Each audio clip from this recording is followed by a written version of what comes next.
র্যাবের তালিকাভুক্ত নিখোঁজ ব্যক্তিদের ৭৬ জনই বৃহত্তর চট্টগ্রামের।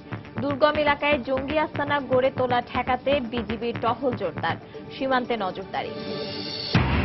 গুলশান হামলায় জড়িত সবাইকে চিহ্নিত করা হয়েছে, গ্রেফতার সময়ের ব্যাপার দাবি ডিএমপি কমিশনারের। দুর্নীতির অর্থ জঙ্গিবাদে ব্যবহার হচ্ছে, মন্তব্য দুদক চেয়ারম্যানের। সেনাবাহিনীতে পেশাগত দক্ষতার পাশাপাশি মুক্তিযুদ্ধে চেতনায় বিশ্বাসীদের গুরুত্ব দিতে হবে বললেন প্রধানমন্ত্রী। সেনা সদর নির্বাচনী পর্ষদের উদ্বোধন।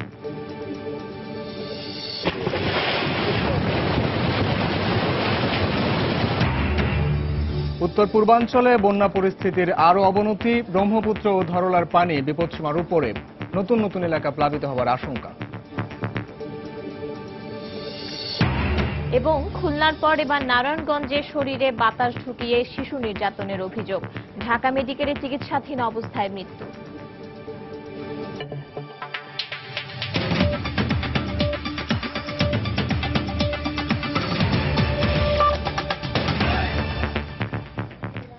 বাংলা সময়ের সঙ্গে আছে আমি সাইফুল। এবং আমি পারমিতাহীন। র্যাবের প্রকাশিত নিখোঁজ তালিকার 262 জনের মধ্যে 76 জনই বৃহত্তর চট্টগ্রামের। নিখোঁজদের সন্ধানে তৎপরতা চালাচ্ছে আইন শৃঙ্খলা রক্ষা বাহিনী। অভিযানের মুখে তালিকাভুক্ত এবং নিখোঁজ ব্যক্তিরা যেন দেশ ছেড়ে পালাতে না পারে সেজন্য সতর্ক অবস্থানে রয়েছে সীমান্তরক্ষী বাহিনী বিজিবি। দুর্গম সীমান্ত এলাকায় জঙ্গিদের আশ্রয় কেন্দ্র ঠেকাতে টহল ব্যবস্থা জোরদার করা হয়েছে। আরো জানাচ্ছেন কমল দে। মঙ্গলবার রাতে র্যাবের পক্ষ থেকে প্রকাশিত 262 জন নিখোঁজ জঙ্গির তালিকায় 76 জনই বৃহত্তর চট্টগ্রামের। এর মধ্যে সবচেয়ে বেশি চট্টগ্রাম মহানগর সহ জেলার রয়েছে 26 জন। দ্বিতীয় সর্বোচ্চ নিখোঁজের সংখ্যা কুমিল্লার 20 জন। এছাড়া ফেনী জেলার 11 জন, নোয়াখালী, কক্সবাজার এবং চাঁদপুর জেলায় 5 জন করে নিখোঁজ রয়েছে। এর বাইরে ব্রাহ্মণবাড়িয়ায় 3 জন এবং লক্ষ্মীপুরে 1 জন নিখোঁজ রয়েছে। আমরা খোঁজ খবর নিচ্ছি যে তারা কোথায় যেতে পারে, তাদের আত্মীয় স্বজন বা অন্যান্য কোনো জায়গায় তাদের কারোর যদি মোবাইল নাম্বার থেকে থাকে আমরা দেখছি যে মোবাইল ট্র্যাক করে তারা কোথাও যেতে পারে কিনা। নিখোঁজ জঙ্গিদের গ্রেপ্তারের জন্য দেশ জুড়ে চলা সাঁড়াশি অভিযানের সময় কোনো জঙ্গি দেশ ছেড়ে পালাতে না পারে কিংবা কেউ গোপনে দেশে প্রবেশ করতে না পারে সেজন্য সতর্ক অবস্থানে রাখা হয়েছে সীমান্তরক্ষী বাহিনীকে। পুরা চিটাগাং বৃহত্তর দক্ষিণ পূর্ব রিজনে আমাদের 20টা ব্যাটালিয়ন রয়েছে এবং এই 20টা ব্যাটালিয়নের প্রত্যেকটাতেই ইনিশিয়াল সাপোর্ট দেওয়ার জন্য 1 প্লাটুন করে ফোর্স আমরা রেডি রেখেছি এবং যত দরকার পড়বে আমরা ইনফ্যাক্ট আসলে সেই সহযোগিতাই করতে পারবো। সমাজবিজ্ঞানীদের মতে চিহ্নিত জঙ্গিরা নিখোঁজ থাকলে সমাজে বড় ধরনের নেতিবাচক প্রভাব পড়তে পারে। বর্তমানে দেখা যাচ্ছে যে অনেক শিক্ষিত ছেলে জঙ্গিতে চলে যাচ্ছে এবং তারা পরিবার থেকে বিচ্ছিন্ন হয়ে যাচ্ছে। এটা কিন্তু একটা আমাদের দেশের জন্য একটা ভয়াবহ চিত্র। এটার জন্য প্রয়োজন যেটা সেটা হচ্ছে যে সুদূর প্রসারের পরিকল্পনা রাষ্ট্র কর্তৃক স্বীকৃত, বিশেষ করে শিক্ষা ব্যবস্থার মধ্যে।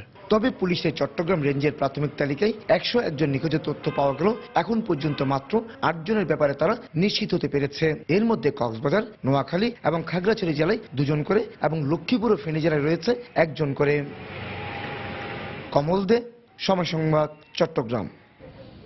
সিরাজগঞ্জে জেএমবির 4 নারী সদস্যকে আটক করেছে গোয়েন্দা পুলিশ। এ সময় গ্রেনেড তৈরির সরঞ্জাম, ককটেল ও জঙ্গিবাদে উস্কানিমূলক বই উদ্ধার করা হয়েছে। গতকাল রাতে শহরের মাসুমপুর থেকে তাদের আটক করা হয়। পুলিশ সুপার মিরাজউদ্দিন আহমেদ জানান, উত্তরপাড়ার হুকুম আলীর বাড়িতে জেএমবি সদস্যদের গোপন বৈঠকের খবর পেয়ে সেখানে অভিযান চালায় গোয়েন্দা পুলিশের একটি দল। এ সময় সেখান থেকে নাদিরা, হাবিবা, রুনা এবং রুমা নামে জেএমবির 4 নারী সদস্যকে আটক করা হয়। ঘটনাস্থল থেকে 6টি ককটেল, গ্রেনেড তৈরির সরঞ্জাম এবং জঙ্গিবাদী বই উদ্ধার করা হয়। আটককৃতদের মধ্যে হাবিবা ও রুমা বগুড়া শাহজাহানপুর, নাদিরা সিরাজগঞ্জের সলঙ্গা এবং রুনা গাইবান্ধার গোবিন্দগঞ্জের বাসিন্দা বলে জানিয়েছে পুলিশ।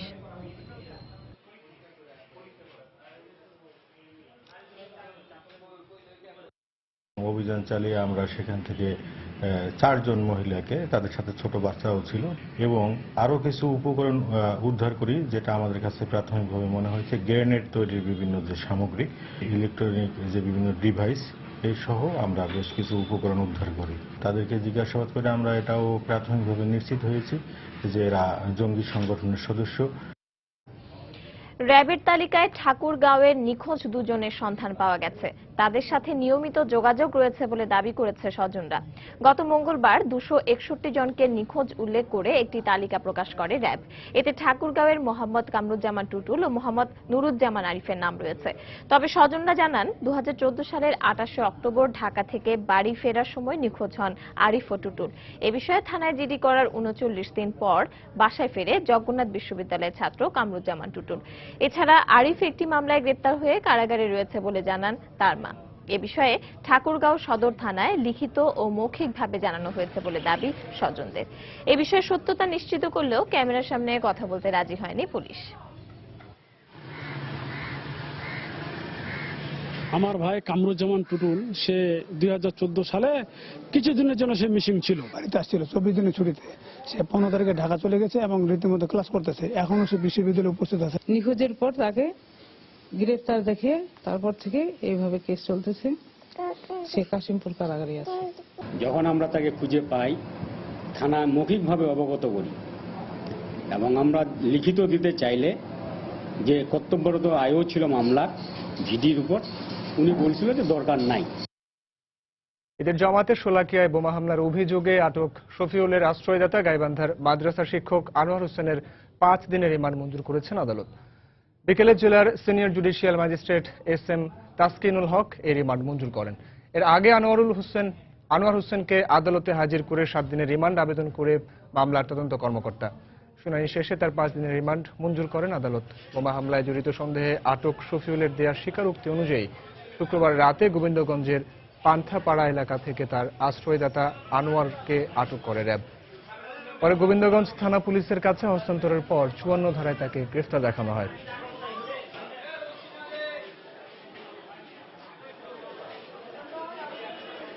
আসামি শরীফুল ইসলাম ডন সে ধৃত হয়। ধৃত হওয়ার পর তাকে জিজ্ঞাসাবাদে সে জানায় যে গোবিন্দগঞ্জ উপজেলায় এখানে জনৈক আনোয়ার হোসেনের বাড়িতে ভাড়া নিয়ে সেখানে তারা অবস্থান করে এবং সেখান থেকে তারা জঙ্গি প্রশিক্ষণ গ্রহণ করে।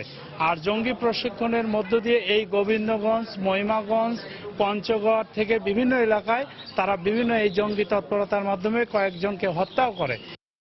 গুলশান হামলায় জড়িত সবাইকে চিহ্নিত করা হয়েছে। তাদের গ্রেপ্তার সময়ের ব্যাপার মাত্র।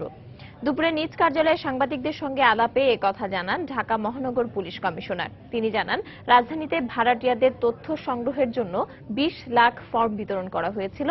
এর মধ্যে 18 লাখ ফর্ম সংগৃহীত হয়েছে। তিনি সবাইকে ফর্ম পূরণ করে জমা দেওয়ার অনুরোধ জানিয়েছেন।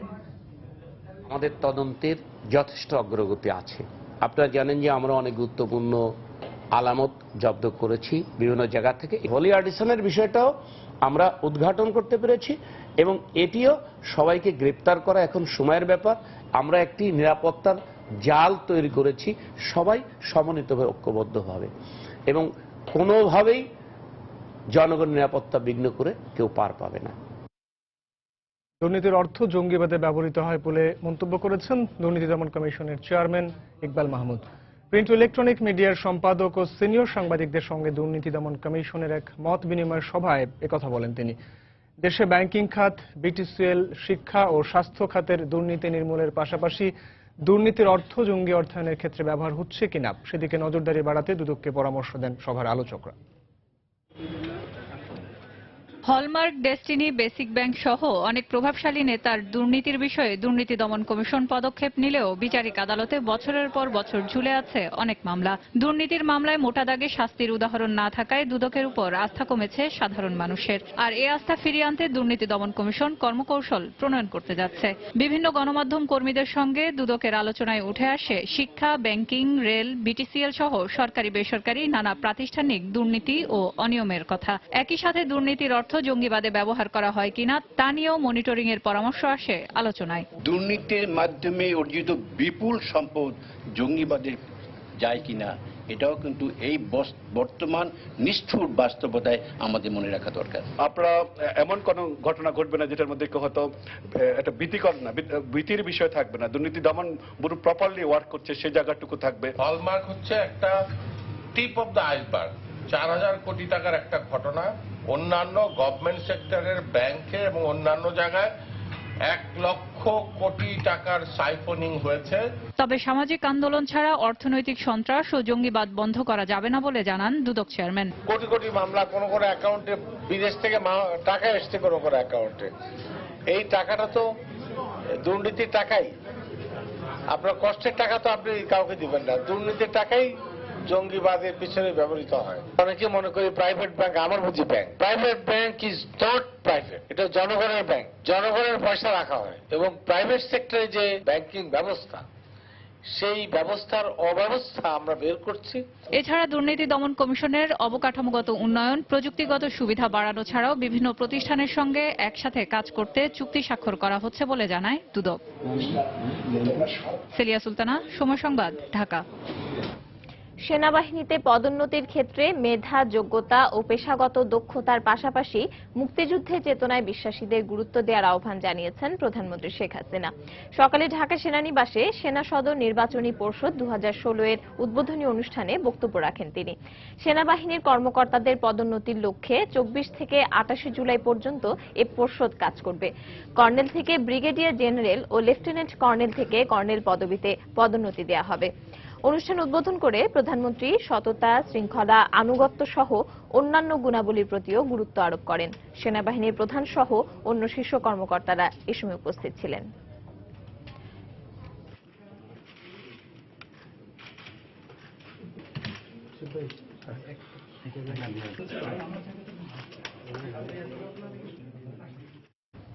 বাংলা সময় আরো থাকছে।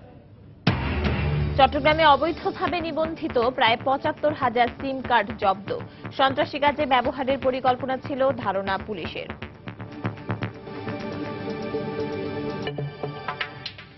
দেশের বিভিন্ন জেলায় বন্যা পরিস্থিতির আরও অবনতি হয়েছে। পানিবন্দী অবস্থায় আছেন লাখ লাখ মানুষ। বন্যা কবলিত এলাকায় ফসলের ক্ষেত, গুরুত্বপূর্ণ সড়ক সহ বহু ঘরবাড়ি তলিয়ে গেছে। এ অবস্থায় চরম ভোগান্তি পোহাচ্ছেন দুর্গত মানুষেরা। জেলা প্রতিনিধিদের পাঠানো ছবি ও তথ্য নিয়ে ডেস্ক রিপোর্ট।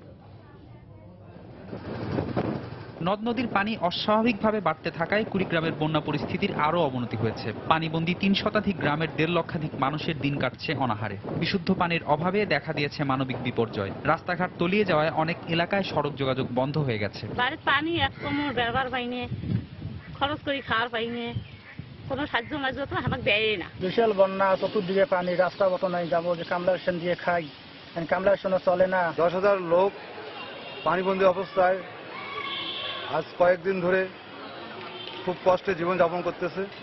এই যাবত তাদেরকে আমরা কোনো ত্রাণ দিতে পারি নাই। জামালপুরে যমুনা নদীর পানি বাহাদুরাবাদ ঘাট পয়েন্টে বিপদসীমার উপর দিয়ে প্রবাহিত হওয়ায় দুর্ভোগে পড়েছেন বহু মানুষ। ইসলামপুর ও দেওয়ানগঞ্জ উপজেলার ৪০,০০০ মানুষ বন্যা কবলিত অবস্থায় দিন কাটাচ্ছেন। অনেক মারি কাটলাম, তারপরেও বান আমরা রাখতে পারলাম না। এতগুলো পাটকা জেলা জাগো দিল, সিপাট দিল, পঞ্চাশ জলগা, আটা কোনো ভাঙে তো কোনো কিনে আসাইনি। সুনামগঞ্জে সুরমা নদীর পানি বাড়া অব্যাহত রয়েছে। জেলার সদর উপজেলা সহ পানিবন্দী হয়ে পড়েছেন আরো ৩ উপজেলাবাসী। ব্যাহত হচ্ছে সড়ক যোগাযোগ। কাজ না থাকায় বিপাকে পড়েছেন খেটে খাওয়া মানুষ। এদিকে শহরের নবীনগর এলাকায় পানিতে ভেসে এক শিশু নিখোঁজ হয়েছে। শরীয়তপুরে পদ্মা ও কীর্তিনাশা নদীর পানি বাড়তে থাকায় নড়িয়া ও জাজিরা উপজেলার ৩০টি গ্রাম প্লাবিত হয়েছে। পানির নিচে তলিয়ে গেছে রাস্তাঘাট সহ বিস্তীর্ণ ফসলি জমি। এদিকে ভাঙন অব্যাহত থাকায় চরম ভোগান্তি পোহাচ্ছেন নদী পাড়ের মানুষ। আমরা কোথায় যাইমু বা কি করুম, যেখানে যাইমু হ্যানি পানি, কোনখানে যে আশ্রয় নিমু, এই আশ্রয় নেওয়ার জায়গা দুপুরো নাই। এই জমিনে দান করছি, এই দান সব মাইর গেছে, বন্যার পানি বন্যা এখন আমরা সব খাইতে খেয়ে বাঁচন পোলাপান লইয়া। এছাড়া সিরাজগঞ্জে যমুনা নদীর পানি বেড়ে বন্যা পরিস্থিতির আরও অবনতি হয়েছে। পানিবন্দী হয়ে পড়েছে প্রায় ১.৫ লক্ষাধিক মানুষ। ফেরদৌস নির্ঝর, সময় সংবাদ। দর্শক, বন্যা পরিস্থিতির খবর জানাতে সিলেটের গোয়াইনঘাটে আছেন সহকর্মী আব্দুল আহাদ। চলে যাচ্ছি তার কাছে। আহাদ, কেমন দেখছেন পরিস্থিতি? ধন্যবাদ পারমিতা। আসলে আমি আছি সিলেটের গোয়াইনঘাট উপজেলার আলীরগাঁও ইউনিয়নে। আপনি যেমনটি দেখতে পাচ্ছেন যে আমি এখন একটি পাকা রাস্তার উপর দাঁড়িয়ে আছি। এই রাস্তাটি আজ সকালেও পানির উপরে ছিল, কিন্তু আজ দুপুরের পর থেকে এই রাস্তাটি আবারও ডুবে গেছে। তো আসলে এভাবেই আসলে সময় যত গড়াচ্ছে বন্যা পরিস্থিতির অবনতি হচ্ছে। এর কারণটি হচ্ছে যে ভারতের মেঘালয় রাজ্যে আজ সারাদিনই বৃষ্টি হচ্ছে এবং ভারী বর্ষণ হচ্ছে, আমরা এমনটি শুনেছি। তো এই বর্ষণের পানিগুলো দ্রুতই এই গোয়াইনঘাট উপজেলা দিয়ে নেমে আসছে, যে কারণে বন্যা পরিস্থিতির যত সময় যাচ্ছে আসলে অবনতি হচ্ছে। তো আমি কথা বলেছিলাম সিলেট পানি উন্নয়ন বোর্ডের সাথে। তারা আমাদেরকে যেমনটি বলেছেন যে এই বৃষ্টিপাত হয়তো আরো এক সপ্তাহ পর্যন্ত থাকতে পারে, এর আগে আসলে এই বৃষ্টিপাত কমবে না। তো যে কারণে গতকাল কিছুটা বন্যা পরিস্থিতির উন্নতি হলেও আজকে আবার অবনতি হয়ে গেছে। তো এ কারণে আবার নতুন করে রাস্তাঘাট, মানুষের বাড়িঘর সবগুলো আসলে ডুবে যাচ্ছে এই বন্যার পানিতে, এবং এলাকার মানুষগুলো অনেকটা ভোগান্তির মধ্যে আছেন, কিন্তু এখনো পর্যন্ত তাদের কাছে কোনো ধরনের ত্রাণ পৌঁছায়নি। আমরা কথা বলেছিলাম স্থানীয় জনপ্রতিনিধিদের সাথে। তারা বলেছেন যে আজকে মাত্র জেলা প্রশাসনের পক্ষ থেকে 10 মেট্রিক টন চাল এবং 35 লাখ টাকা তাদেরকে বরাদ্দ দেওয়া হয়েছে। হয়তো আগামীকাল বন্যা দুর্গত এলাকায় সেগুলো বিতরণ করা হবে। তো আসলে এই গত এক সপ্তাহ থেকে এই টানা বন্যার কারণে এই এলাকার মানুষগুলো অনেকটা কর্মহীন হয়ে পড়েছেন। আপনারা যেমনটি জানেন যে এই গোয়াইনঘাটের মানুষ পাথর কোয়ারি কেন্দ্রিক নির্ভরশীল। আসলে তারা পাথর তুলে তাদের জীবিকা নির্বাহ করে। তো এই পাথর কোয়ারিগুলো বন্যার পরবর্তী সময়ে আজ এক সপ্তাহ থেকে বন্ধ হয়ে গেছে, যে কারণে মানুষগুলো তাদের বাড়িতেই অবস্থান করছেন, তারা পাথর তুলতে পারছেন না। তারা সবাই আসলে বেকার হয়ে পড়েছেন। তো এই অবস্থায় সবচেয়ে বেশি যেটি প্রয়োজন সেটি হলো যে আসলে মানুষের জন্য ত্রাণ প্রয়োজন এবং শুকনো খাবার প্রয়োজন এবং অর্থেলাইনেরও প্রয়োজন। আসলে অনেকের ডায়রিয়া হয়ে যাচ্ছে। তো আসলে সাধারণ মানুষ এই বিষয়টি সবচেয়ে বেশি সরকারের কাছে আহ্বান জানিয়েছেন, যত দ্রুত তাদের কাছে ত্রাণ পৌঁছে দেওয়া হবে তত দ্রুতই আসলে তাদের এই সমস্যাগুলো কিছুটা সমাধান হবে। তো আসলে আমি যেখানে আছি এই রাস্তার নিচেই কিন্তু আমনের ক্ষেত, এই ক্ষেতগুলো গত এক সপ্তাহ থেকে আসলে পানির নিচে ডুবে আছে। তো আসলে এই সবগুলো কারণে মানুষের ক্ষতির পরিমাণটা আসলে অনেকটা বেড়ে গেছে। আপনারা জানেন যে গত বোরো ধানও তারা তুলতে পারেনি এই বন্যার কারণে, এবং এখন আমন ধানও বন্যায় আসলে তলিয়ে গেছে। তো পারমিতা, এই ছিল গোয়াইনঘাট উপজেলার বন্যার সবশেষ পরিস্থিতি। সিলেটের প্লাবিত অঞ্চলের সর্বশেষ পরিস্থিতি আমাদেরকে জানাচ্ছিলেন সহকর্মী আব্দুল আহাদ। এদিকে বৃষ্টিপাত অব্যাহত থাকলে দেশের বন্যা পরিস্থিতির আরও অবনতি হতে পারে বলে আশঙ্কা করছে বন্যা পূর্বাভাস ও সতর্কীকরণ কেন্দ্র। সকালে সময় সংবাদকে বাংলাদেশ পানি উন্নয়ন বোর্ডের বন্যা পূর্বাভাস ও সতর্কীকরণ কেন্দ্রের সহকারী প্রকৌশলী রিপন কর্মকার এ তথ্য জানান। নতুন করে চাঁদপুর, নাটোর, সিলেট, শেরপুর ও ব্রাহ্মণবাড়িয়ার বেশ কিছু অঞ্চল বন্যায় প্লাবিত হতে পারে বলেও আশঙ্কা করছে বন্যা পূর্বাভাস ও সতর্কীকরণ কেন্দ্র। যেহেতু আপস্ট্রিমের বৃষ্টিটা পানিটা এখানে দিয়ে আসে, বাংলাদেশ দিয়ে আসে, ব্রহ্মপুত্র হয়ে আর কি বঙ্গোপসাগরে যায়। আগামী 2-3 দিন ইন্ডিয়ান ওয়েবসাইটগুলো তো পাচ্ছি আমরা যে পানি বৃদ্ধি পাবে। তো ধারণা করা হচ্ছে যে ওই বৃষ্টিপাত কন্টিনিউ থাকলে বন্যা পরিস্থিতি একটু কিছুটা অবনতি হতে পারে। বাঘাবাড়িতে ডেঞ্জার লেভেল ক্রস করে গিয়েছে, তাহলে ওই অঞ্চলটা নতুন করে প্লাবিত হয়েছে। তারপর হচ্ছে রাজবাড়ির কিছু এলাকা নতুন করে প্লাবিত হয়েছে। চাঁদপুরের যে স্টেশন আছে সেখানে দেখা যাচ্ছে ওয়ার্নিং লেভেলে আছে। তো আগামী কয়েকদিন যদি পানির বৃষ্টিপাত হয় এবং হচ্ছে পানি বৃদ্ধি পায় তাহলে এই অঞ্চলগুলো নতুন করে প্লাবিত হতে পারে।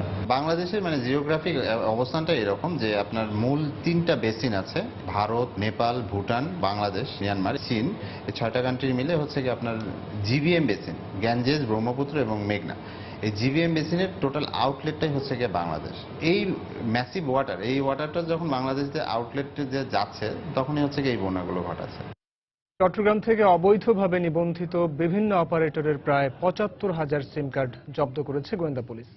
বিকেলে নগরীর রিয়াজউদ্দিন বাজার এলাকায় অভিযান চালিয়ে এসব সিম কার্ড জব্দ করা হয়।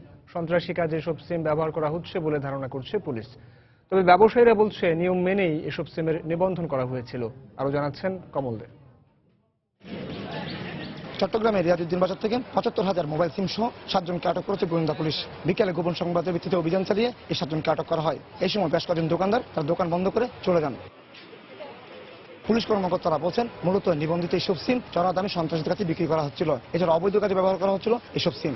এবং মার্কেট ব্যবসায়ী নেতারা বলছেন তারা বৈধভাবে এসব সিম বিক্রি করছিলেন। সব একটি সিম, এটা আপনার বায়োমেট্রিক্স করার পরে মানে সিমটা চালু হয়। আগের কতগুলো সিম ছিল যে আমরা অফিস থেকে দিয়েছিল ওইগুলো সিমগুলি, মানে এখন কেউ কাস্টমার নিচ্ছে না, এগুলো ফেরিয়ে রাখা হয়েছে এগুলো। তো পুলিশ কর্মকর্তারা বলছেন এই বায়োমেট্রিক্স পদ্ধতিতে সিম বিক্রি করার কথা থাকলেও তারা বিভিন্ন জনের নামে বায়োমেট্রিক্স পদ্ধতিতে সিমগুলি নিবন্ধন করিয়ে মূল চড়া দামে বিক্রি করছে। অনেকগুলো সিম উদ্ধার করছে যেগুলো আমাদের ধারণা হয়তো সন্ত্রাসী কাজে তারা ব্যবহার করে আসতেছে এবং নিবন্ধিত বলে তারা বলতেছে আমরা যাচাই করে দেখবো, দেখে আমরা প্রয়োজনীয় ব্যবস্থা নেব। শুধু রেসদিন বাজার নয়, আশপাশে বিভিন্ন মার্কেটও এ ধরনের বেশ করে সিন্ডিকেট রয়েছে বলে পুলিশ কর্মকর্তারা দাবি করছেন। চট্টগ্রামের রিয়াজউদ্দিন বাজার থেকে কমল দে, সময় সংবাদ। নারায়ণগঞ্জের রূপগঞ্জে একটি সুতার কারখানায় শরীরে বাতাস ঢুকিয়ে সাগর নামের 10 বছরের এক শিশুকে হত্যার অভিযোগ করেছে পরিবার। স্বজনরা জানান, নারায়ণগঞ্জের রূপগঞ্জের একটি সুতার কারখানায় কাজ করত সাগর। দুপুরে সুতার কারখানায় কর্মরত একজন কর্মচারী কম্প্রেসারের মতো একটি যন্ত্রের সাহায্যে সাগরের শরীরে বাতাস ঢোকায়। পরে গুরুতর অসুস্থ হয়ে পড়লে সাগরকে নিয়ে প্রথমে কাঁচপুরের একটি হাসপাতালে এবং পরে ঢাকা মেডিকেল কলেজ হাসপাতালে নিয়ে আসা হয়। সেখানে সাগরকে মৃত ঘোষণা করেন ঢাকা মেডিকেল কলেজ হাসপাতালের কর্তব্যরত চিকিৎসক। এ ঘটনায় এখনো কাউকে গ্রেপ্তার ও আটক করেনি পুলিশ। এর আগে গত বছরের 4 আগস্ট খুলনার টুটপাড়া এলাকায় একই কায়দায় শিশু রাকিবকে হত্যা করা হয়েছিল।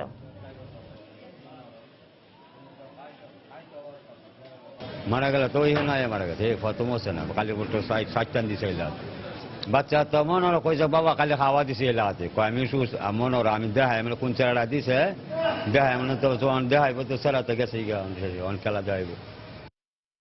দর্শক, এই মুহূর্তে ঢাকা মেডিকেল কলেজ হাসপাতালে আছেন আমাদের রিপোর্টার তাফসির বাবু। এই ঘটনা সম্পর্কে জানতে আমরা সরাসরি যোগ দিচ্ছি তার সঙ্গে। বাবু।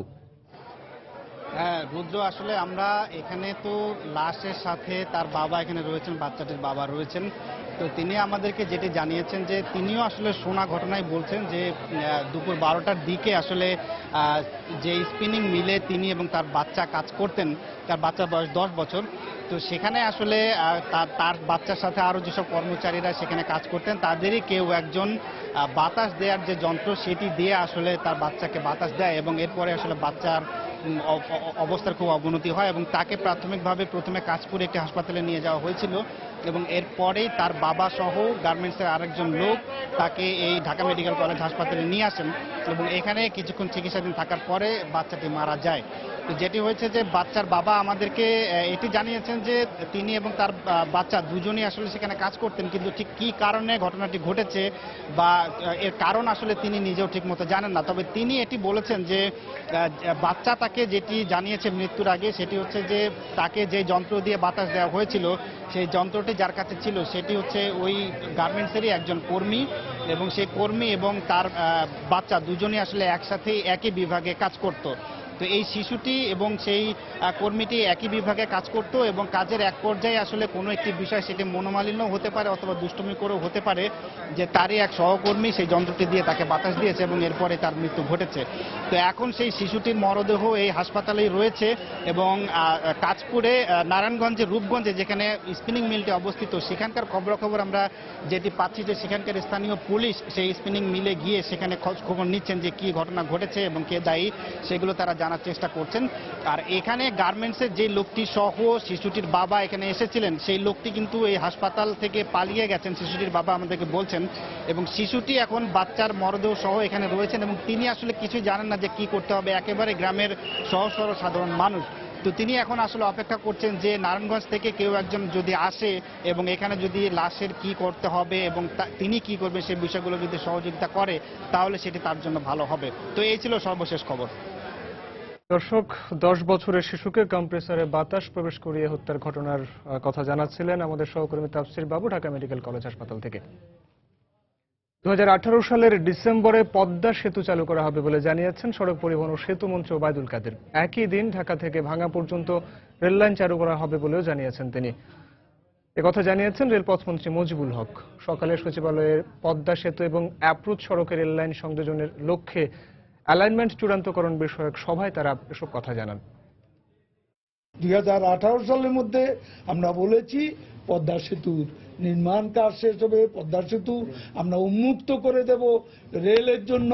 রোডের জন্য আগামী জানুয়ারি মাসে রেল লিঙ্কের কাজ শুরু করবে। পদ্মা ব্রিজ যেদিন চালু হবে একই সময় যাতে ওই ব্রিজের উপর দিয়ে আমরা ট্রেন চালু করতে পারি, এই লক্ষ্য নিয়ে আমরা কাজ করে যাচ্ছি। এই সেবার মনোভাব নিয়ে যেহেতু আমরা কাজ করে যাচ্ছি, কোনো সমস্যা আমাদের হবে না। বাংলার সময় আরো থাকছে। এই পথগামী তরুণদের ফেরাতে শিক্ষার সুষ্ঠু পরিবেশ নিশ্চিত করার আহ্বান শিক্ষামন্ত্রীর। মাদ্রাসার অধ্যক্ষদের সঙ্গে মত বিনিময়। সারা দেশে জঙ্গি বিরোধী প্রচারণা অব্যাহত।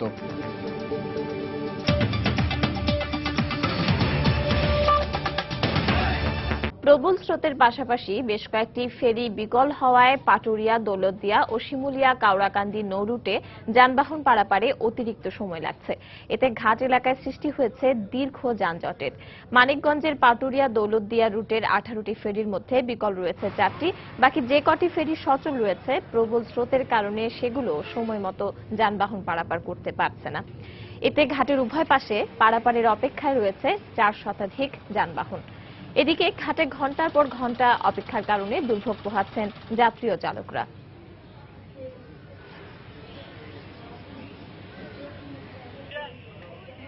একই চিত্র মুন্সিগঞ্জে শিমুলিয়া কাউড়াকান্দি নৌ রুটেও। এই রুটে 17টি ফেরির মধ্যে সচল রয়েছে 9টি ফেরি।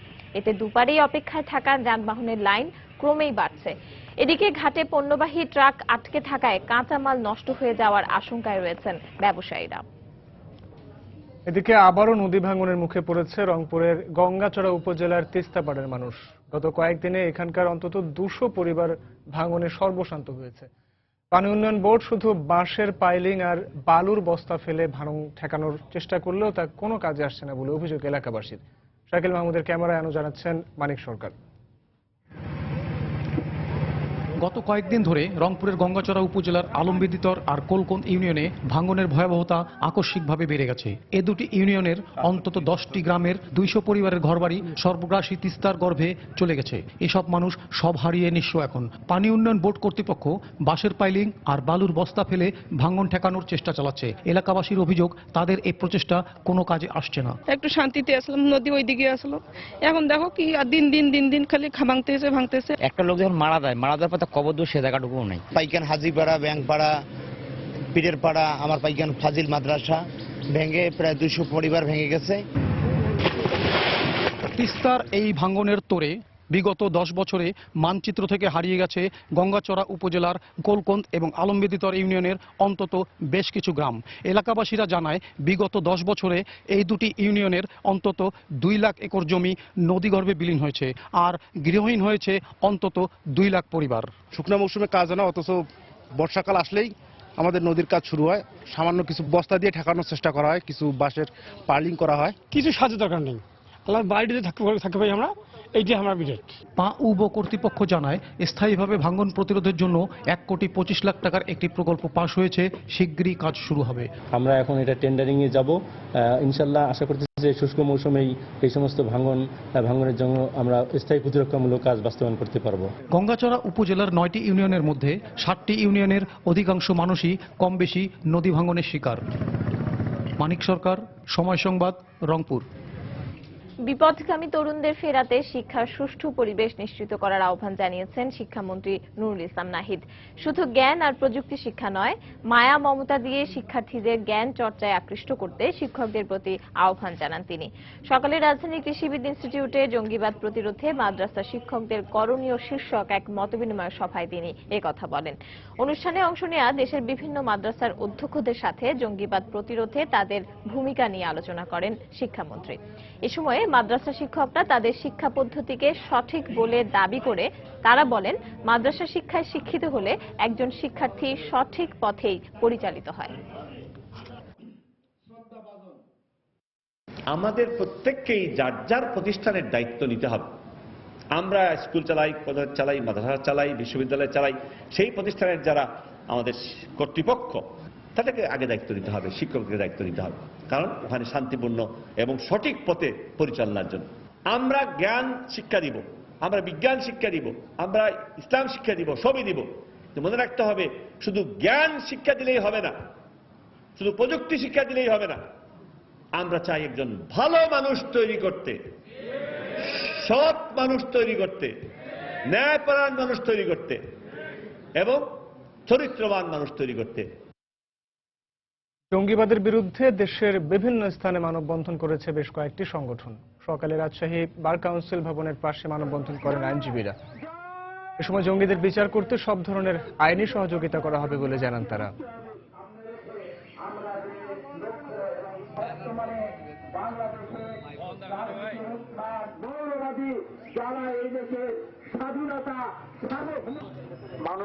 সন্ত্রাস এবং জঙ্গিবাদের বিরুদ্ধে আহত বরিশালের সন্ত্রাস ও জঙ্গিবাদের বিরুদ্ধে মানববন্ধন করেছে সরকারি বিএম কলেজের শিক্ষার্থীরা।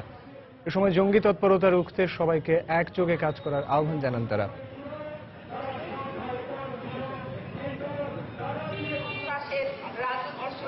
মানিকগঞ্জ পৌরসভার উদ্যোগে গণজমায়েত, প্রতিবাদ এবং মানববন্ধন কর্মসূচি অনুষ্ঠিত হয়েছে। এছাড়া গাইবান্ধা, গাজীপুর ও পিরোজপুরেও জঙ্গিবাদ বিরোধী কর্মসূচি অনুষ্ঠিত হয়েছে।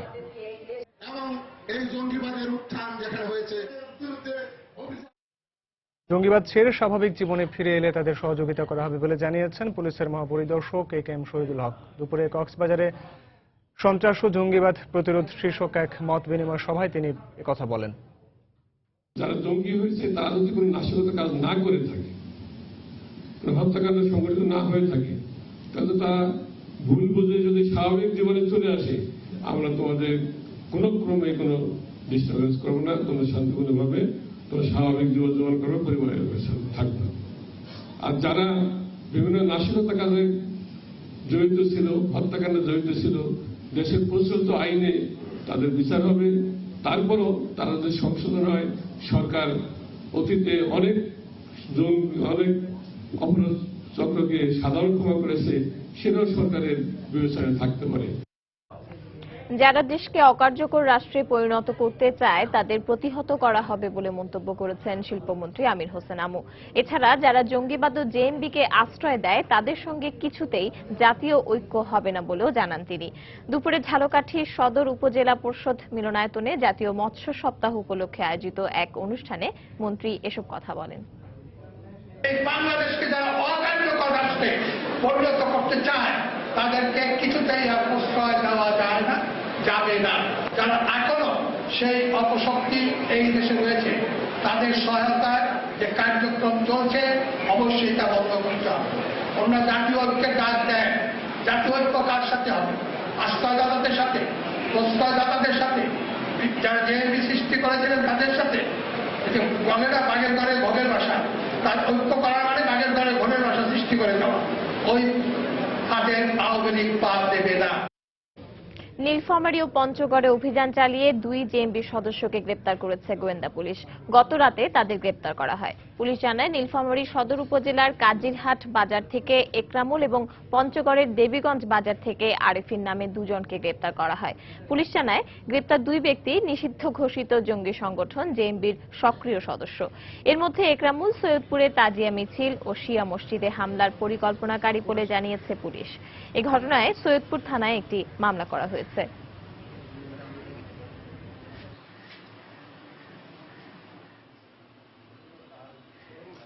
নীলফামারী থেকে গ্রেপ্তার করা হয়েছে একরামুল হক নামের যাকে।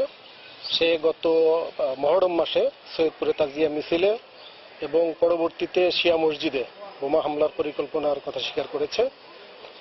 পাশাপাশি দেবীগঞ্জ থেকে যাকে গ্রেপ্তার করা হয়েছে সে জেএমবির সদস্য হয়েছে এবং জেএমবির বিভিন্ন উঁচু পর্যায়ের সদস্যরা তার বাড়িতে আশ্রয় গ্রহণ করতে মর্মে সে স্বীকার করেছে।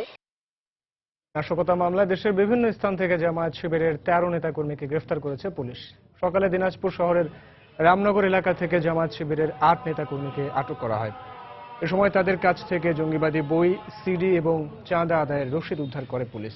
পরে নাশকতার অভিযোগে পুলিশ বাদী হয়ে কোতোয়ালি থানায় মামলা দায়ের করে।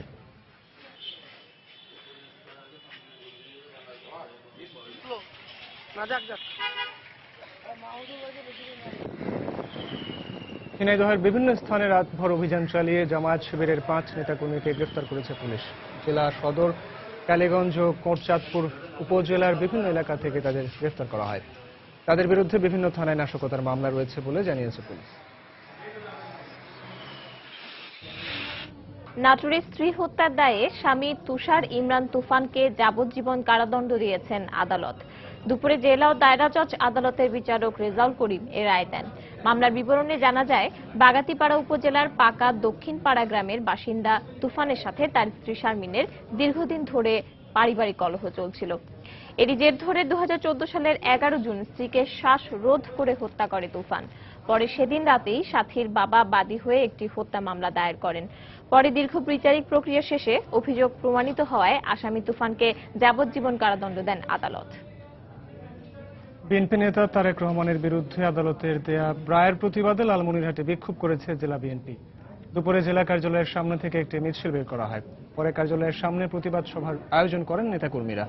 এতে বিএনপি ও সহযোগী সংগঠনের নেতাকর্মীরা অংশ নেন। এ সময় তারেক রহমানকে মিথ্যা মামলায় সাজা দেওয়া হয়েছে বলে অভিযোগ করেন তারা।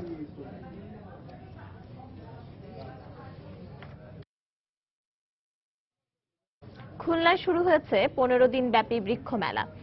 জেলা প্রশাসনের সহযোগিতায় সুন্দরবন পশ্চিম বন বিভাগ ও কৃষি সম্প্রসারণ অধিদপ্তরের উদ্যোগে এই মেলার আয়োজন করা হয়।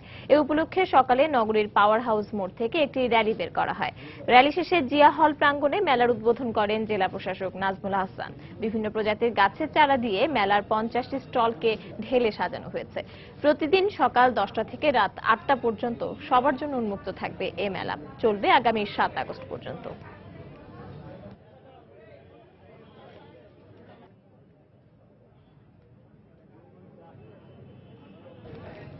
বাংলা সময়ের শীর্ষ সংবাদগুলো জানিয়ে দিচ্ছি আরো একবার। র্যাবের তালিকাভুক্ত নিখোঁজ ব্যক্তিদের 76 জনই বৃহত্তর চট্টগ্রামের দুর্গম এলাকায় জঙ্গি আস্তানা গড়ে তোলা ঠেকাতে বিজিবির টহল জোরদার, সীমান্তে নজরদারি।